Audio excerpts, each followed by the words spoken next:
It's 1924. The world is still nursing a massive hangover from World War I, a conflict that reshaped nations and left Europe with a serious case of PTSD. World War I, the colossal mess that turned Europe into a battlefield, is finally over.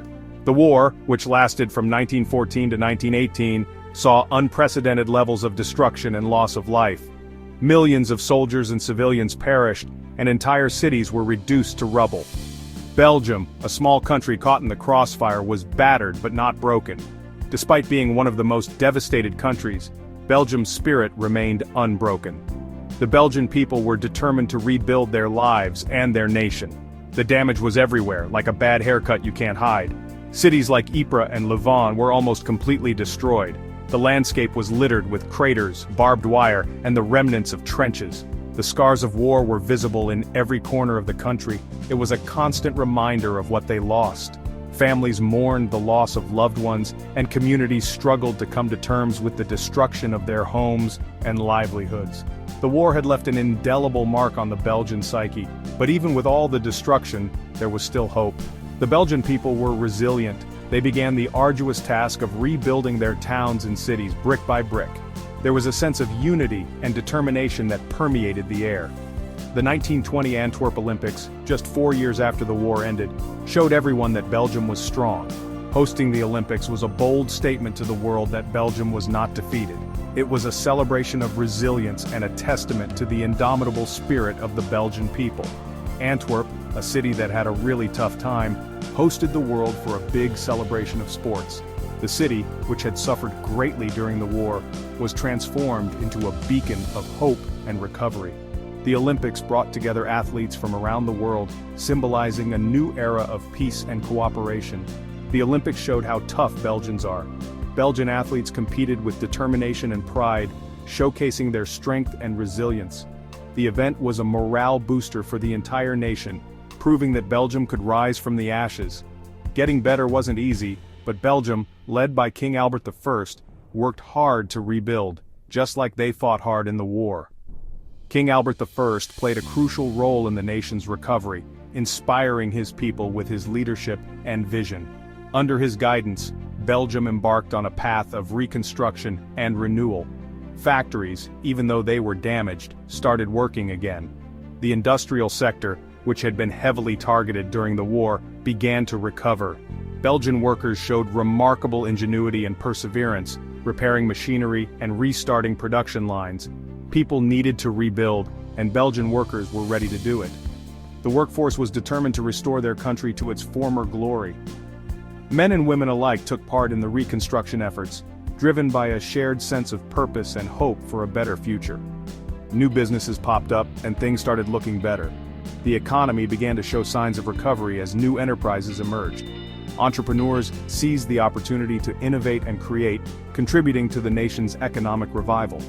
But even with all the good stuff, people were worried. The memories of the war were still fresh, and there was an underlying fear of future conflicts. The political landscape in Europe was unstable, and the threat of another war loomed large. The Treaty of Versailles, which was supposed to keep peace, actually caused more problems. The treaty imposed harsh penalties on Germany, leading to economic hardship and political unrest. Many believed that the treaty's terms were too punitive and would sow the seeds of future conflict. Germany had to pay a lot of money and felt angry. The reparations demanded by the treaty placed a heavy burden on the German economy, leading to widespread resentment and anger. This discontent would later contribute to the rise of extremist movements. It was like a bomb waiting to go off. The political and economic instability in Germany created a volatile situation. Protests and unrest became common, and the fragile peace established by the treaty seemed increasingly precarious. Belgium, knowing it could be in danger, kept a close eye on Germany. The Belgian government remained vigilant, aware of the potential threat posed by its neighbor. Military preparations were made, and efforts were taken to ensure the nation's security in an uncertain world. In the 1930s, fascism, the political equivalent of a bad haircut, started to spread across Europe. This ideology, characterized by dictatorial power, forcible suppression of opposition, and strong regimentation of society and the economy, found fertile ground in the post-World War I environment. Countries devastated by the war and economic depression were looking for strong leaders to restore their former glory.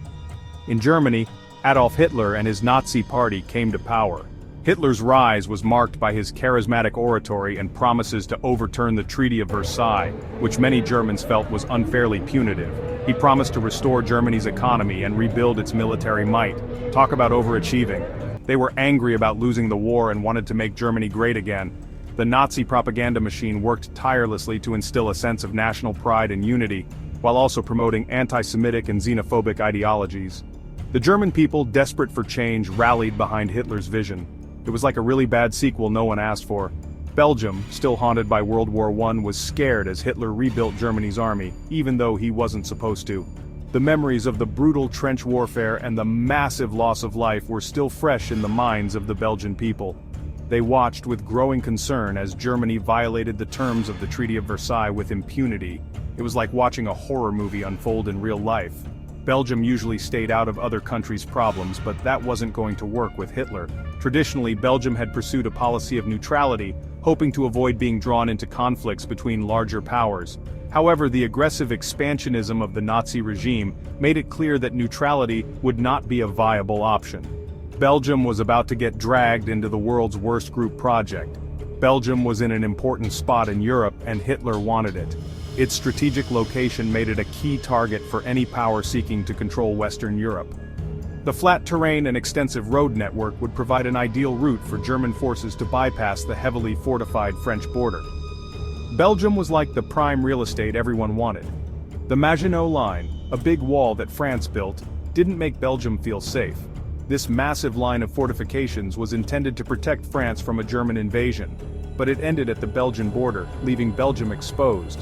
The Belgians knew that if war came, they would be on the front lines. It was like having a security system that only covered half your house. In 1940, Hitler started World War II with a super-fast attack. This strategy, known as Blitzkrieg or Lightning War, involved rapid, coordinated assaults using infantry, tanks, and air power to quickly overwhelm the enemy. The speed and ferocity of the German advance caught many by surprise. It was like a really bad surprise party. Belgium and its friends weren't ready. Despite warnings and growing tensions, the Allied forces were unprepared for the scale and speed of the German invasion. Belgian defenses, though brave, were quickly overrun by the well-coordinated German assault. It was like showing up to a marathon in flip-flops. The Belgian army fought bravely, but there were too many German soldiers and tanks. The sheer number of German troops and the advanced technology of their tanks and aircraft made resistance difficult. Despite their best efforts, the Belgian forces were outmatched and outmaneuvered. It was like bringing a knife to a tank fight. The Belgian government escaped to England and kept fighting. From exile, they continued to support the Allied war effort, coordinating with resistance movements within Belgium and providing valuable intelligence and resources to the Allies. They were like the ultimate remote workers. King Leopold III decided to stay with his people, but the Germans captured him. His decision to remain in Belgium was seen as an act of solidarity, but it also led to his capture and imprisonment by the Germans. Talk about a royal blunder.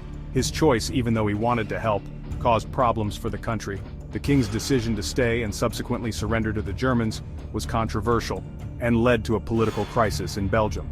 Some saw him as a hero, while others viewed his actions as a betrayal. This division would have lasting impacts on Belgian society and politics. It was like a plot twist no one saw coming. For 4 long years, Belgium was stuck in a very bad movie.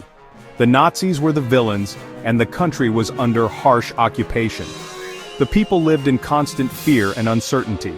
The streets were patrolled by soldiers, and the once vibrant cities were now shrouded in an oppressive atmosphere. The Nazis were especially cruel to Jewish people and other groups. Jewish families were torn apart, and many were sent to concentration camps. The Nazis imposed strict laws and curfews, making life unbearable for those who were targeted. But Belgians didn't just sit around. Despite the overwhelming odds, a spirit of defiance began to grow among the people. They knew they had to fight back, even if it meant risking everything. Brave people secretly fought back against the Nazis. They formed underground networks, planning and executing acts of sabotage. These resistance fighters were ordinary citizens who became extraordinary heroes. They were really brave and believed in freedom. Their determination was fueled by a deep love for their country and a desire to see it free from tyranny. They risked their lives to mess up German plans, spy, and help people in danger. These acts of bravery included blowing up railways, cutting communication lines, and gathering intelligence for the Allies. The Belgian resistance, even though they didn't have much, were really important. They operated with limited resources, often using homemade weapons and relying on their wits to outsmart the enemy. They slowed down the Germans and helped the Allies. Their efforts disrupted supply lines and hindered the movement of German troops, buying precious time for the Allied forces. They gave people hope during a really bad time. The resistance fighters became symbols of courage and resilience, inspiring others to believe that liberation was possible. In 1944, things started to get better. The tide of the war was turning and the Allies were making significant advances. The D-Day landings in Normandy meant the Nazis were losing. This pivotal moment marked the beginning of the end for the German occupation in Western Europe. The Belgian resistance helped the Allies free their country. They provided crucial support, guiding Allied troops and continuing their sabotage efforts. After 4 long years, the sound of German boots was replaced by happy cheering.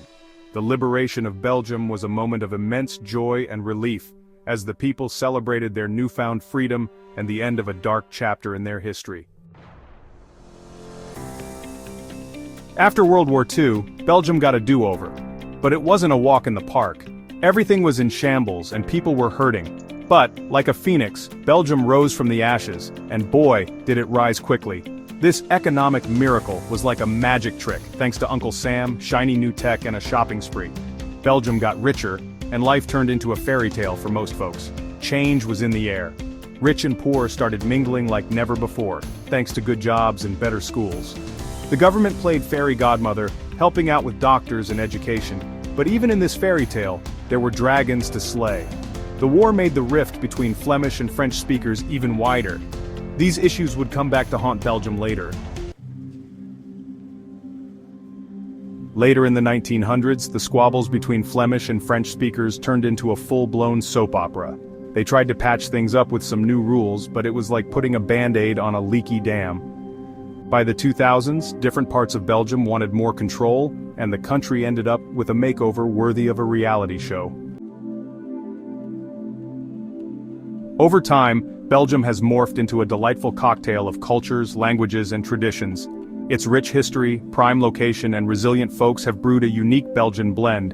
From the bustling heart of Brussels to the serene countryside, Belgium is a smorgasbord of diversity, with Flemish as one of the main flavors. Belgium has faced its fair share of hiccups, from political squabbles to financial headaches. But every hiccup was a chance for Belgium to flex its resilience muscles. Belgians are pros at navigating choppy waters, all while juggling Flemish and French. Belgium has dazzled the world with its art, science, and culture. From masterpieces that make you go wow to discoveries that make you go Belgium is a hub of creativity and intellect. This legacy continues to inspire. And by the way, Belgians speak Flemish, not Dutch. Today, Belgium stands at a pivotal juncture. The world is spinning faster than a Belgian waffle maker, and Belgium has some big decisions on its plate. Belgians speak Flemish, not Dutch, and have learned a lot from their past. They're ready to tackle whatever comes next with a side of fries.